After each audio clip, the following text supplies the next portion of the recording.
Ever dealt with entitled drivers blocking charging spots? I did, and it led to a hilarious twist. Join me for a little revenge story filled with yoga and electric cars. You won't want to miss this.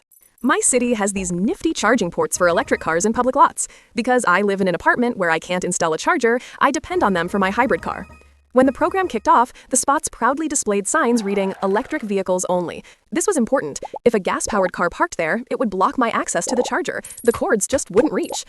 Now, if a gas car took up one of those spots, I could report it for towing. But here's where it gets tricky. Some entitled electric car drivers seem to think those spots are just for them.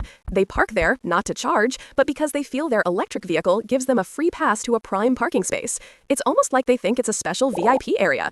And guess what? It's always a Tesla. One fateful morning, I drove toward a charging station that my app said was available.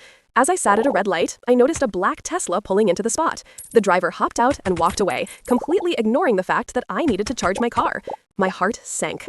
I had no real way to report him for this. He was technically obeying with signs. So I waited. 20 long minutes later, I had an idea. I called the yoga studio just around the corner where I assumed he had gone to unwind.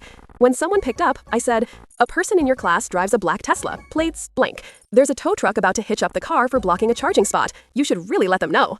The woman on the other end sounded immensely grateful, like I had just saved the day. Moments later, the driver came rushing out of the studio, clearly panicked. I couldn't help but smile. Not only did I disrupt his yoga session, but now everyone else in the class would silently judge him. Who wants to be that guy? Sometimes I still chuckle at the thought of him returning to his mat, all flustered and fuming. Since then, the city wised up and changed the signs to say "Electric Vehicles Only" while charging. It's not quite as satisfying as ruining his yoga class, but now I have the power to call the cops and get them ticketed instead. And I do, every single time. Take that, entitled drivers.